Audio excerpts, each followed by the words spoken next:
Hello everyone. Welcome back to the channel. Today, we're diving into episode 10 of Pluto. The episode begins with Eyes unraveling a devastating truth from Ben, truths that shattered the fragile world she had built. Kosal had tried so desperately to protect her, to shield her from the pain, but the revelation struck deep. Eyes was consumed by guilt, unable to escape the belief that May's blindness, the suffering of the one she loved most, was her fault. Their love, so tender and new, now seemed impossibly fragile. Yet Eyes couldn't bear the weight of silence any longer. With trembling resolve, she made her way to May's home, her heart heavy with regret but full of determination to make amends. The sight of May, so serene yet vulnerable, made Eyes' breath hitch. Memories of her indirect role in May's loss of sight haunted her, yet she forced herself to smile. She had prepared a meal with care, hoping to bring a sliver of joy into May's life. As she fed May with feigned cheer, her heart screamed with sorrow. But May, perceptive as always, noticed the cracks in her demeanor. "Is something wrong?"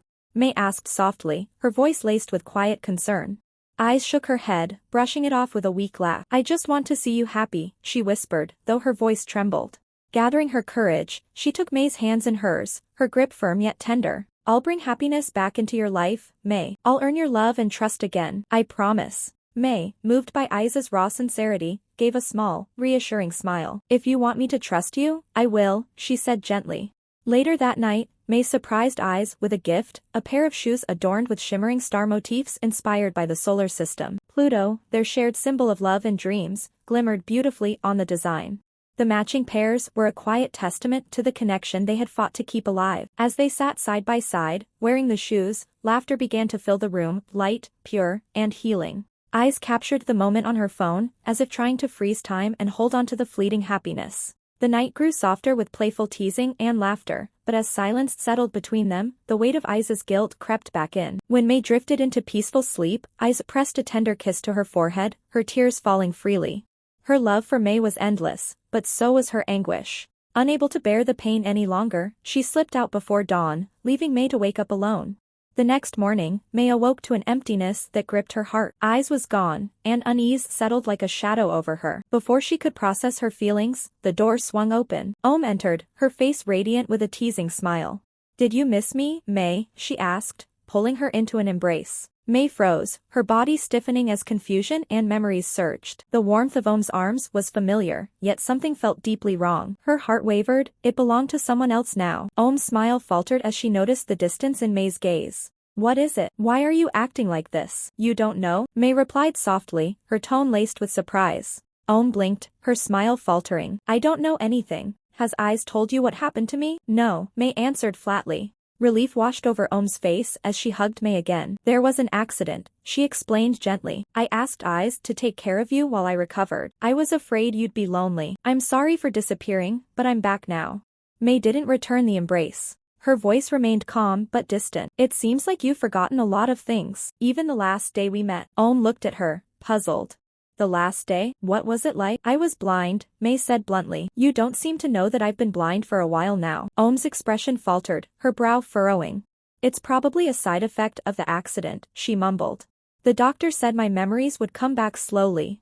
Give me some time, okay? You were the first person I thought of when I woke up from the coma." Om smiled faintly, trying to lighten the moment. "I wondered how you were doing. But seeing you like this," she hesitated.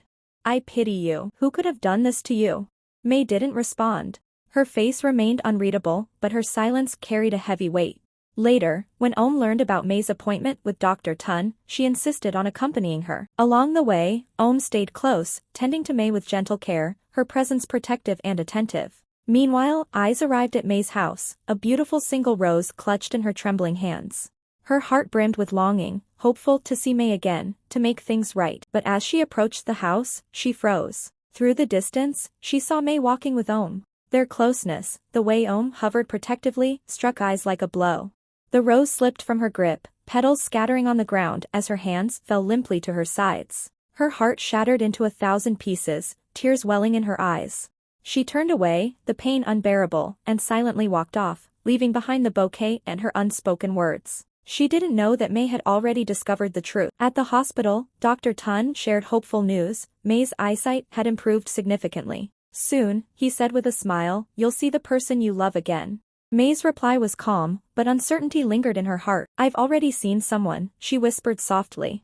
It wasn't Eyes, it was Ohm. Later, Ohm brought May back home. As she approached the house, her eyes fell on an abandoned rose lying quietly at her door, as if it had been waiting for her. Her hands trembled as she picked it up, her chest tightening with an ache she couldn't quite name. Gently, she placed it into her diary, next to another fragile rose, a keepsake from Eyes, given to her long ago. Both roses, fragile and faded, held pieces of a past she couldn't bear to let go of. Meanwhile, Eyes could no longer bear the weight of her lies to May. Driven by guilt and a longing for honesty, she decided to return to May's house and reveal the truth. Each step toward the familiar door felt heavy with fear, but her resolve grew stronger with every breath. When she finally stood before May, her heart raced as she struggled to find the right words. Taking a deep, trembling breath, she looked into May's eyes and said, "I need to tell you something." May's voice was barely above a whisper as she asked, "What is it?" Eyes, tears welling in her eyes, confessed, "I am not Ohm. I'm Eyes, her older twin sister." Her voice trembled as she released the words she had held for so long. "I love you, May. I love you with all my heart. I'm sorry for deceiving you." Tears fell freely as her hands reached for May's, unable to hide her grief. Eyes didn't know that May had already discovered the truth. Gently, May took Eyes' hands and pulled her into a tight embrace. "I already know," she whispered softly. Eyes stared at her, stunned. As May met her gaze, her vision now clear, she revealed her heart's truth. "My eyesight has returned, Eyes. And I love you. Not Ohm. It's you." Eyes froze, overwhelmed by shock and relief. Tears streamed down her face as May rested her head against Eyes' shoulder. For the first time, Pluto, the forgotten star, shone brightly, a symbol of love rediscovered. Yet beneath the tender moment, a quiet unease lingered in Eyes' heart,